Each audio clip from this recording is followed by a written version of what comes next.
अस्सलाम वालेकुम नाज़रीन, आप देखें सुबह टीवी। मैं हूं आपका होस्ट नबील मालिया। नाज़रीन, आप जानते हैं कि हमारे बहुत ही चाहने वाले प्यारे भाई यासर शामी, जिनके वालदा मोहतरमा दुनिया फ़ानी से रुखसत हो चुकी हैं, मेरे साथ मौजूद हैं नहायत अजीम शख्सियत तारफ़ को मुमताज़ वसीम बदाम साहब मेरे साथ मौजूद हैं। तो इनसे सवाल तो कोई नहीं बनता आज, लेकिन सिर्फ ये पूछें कि माँ के बारे में और यासर शामी के बारे में आप क्या कहेंगे? ये दुनिया की सबसे बड़ी दौलत है माँ। और अब माने ना माने, हम सबकी ज़िंदगी का सबसे बड़ा खौफ होता है उसको खो देना। दो बातें हैं कि एक तो ये कि अल्लाह ताला, मैं सबसे पहले मेरी अपनी बात कर रहा हूँ, फिर सबको कह रहा हूँ कि अल्लाह ताला हम सबको इस दौलत की सही तरीके से हिफाजत और कदर करने की तौफीक अता फरमाए इंशाल्लाह। और चूँकि मैंने तो उलमा से सुना है, उससे भाई समझ में आता है कि अगर माँ राज़ी नहीं है तो फिर रब भी राज़ी नहीं है। मैंने तो उलमा से यही समझा है। और दूसरा ये कि जब भी कोई आपका अजीज़ व अक़ारिब दोस्त कोई इस मरहले से गुज़र रहा हो कि जब वो अपने किसी अजीज़ को खो दे, तो कोशिश करनी चाहिए कि जितना वक्त उसके साथ गुजार सकें। बड़ा सख्त मरहला होता है, तो बेशक वो हो सकता है आपको दिखने में उतना गमज़दा ना लग रहा हो, लेकिन अंदर से वो टूटा हुआ होता है।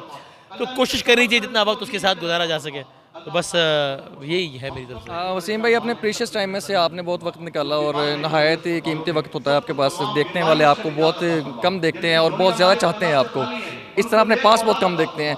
और मैं ये चाहूँगा कि यासर भाई के साथ आपकी बॉन्डिंग इतनी अच्छी है माशाल्लाह। यासर भाई के बारे में आप क्या अल्फाज देंगे? क्योंकि वो दिखने में आपने कहा कुछ और होता है इंसान, और पर्सनली कुछ और राय होती है उसकी। आप उसके बारे में क्या कहेंगे यासर भाई के बारे में? यासिर अंदर से एक बहुत ही डीप, एक बहुत ही मैच्योर आदमी है।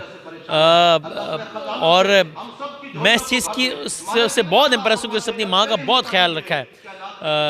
जो उसकी वाइफ है, हमारी बहन है, उनसे ही बहुत ख्याल रखा है। तो देखें, आदमी इन्हीं चीज़ों से पहचाना जाता है। मैं ज़ाती तौर पे जानता हूँ कि यासिर ने किस अंदाज़ से अपने पूरी फैमिली को जो है वो अल्हम्दुलिल्लाह उसका ख्याल रखा है, किस तरीके से।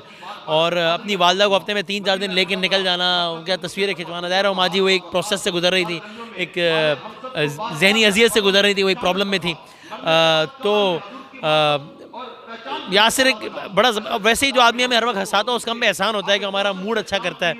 तो लेकिन अंदर से वो एक बहुत ही संजीदा, बहुत ही मैच्योर आदमी है। और बस दुआ करें कि अल्लाह ताला उसके लिए आसानी। वसीम भाई, एक लास्ट क्वेश्चन आपसे करूँगा। माशाल्लाह आप हमेशा कराची में नज़र आते हैं रमज़ान ट्रांसमिशन में। अपने लाहौर के फैंस या और किसी सिटी के फैंस के लिए आप क्या मैसेज देंगे? लाहौर आप कब ट्रांसमिशन कर रहे हैं रमज़ान की? मैं लाहौर वालों का, लाहौर जब भी आता हूँ बहुत मोहब्बत मिलती है।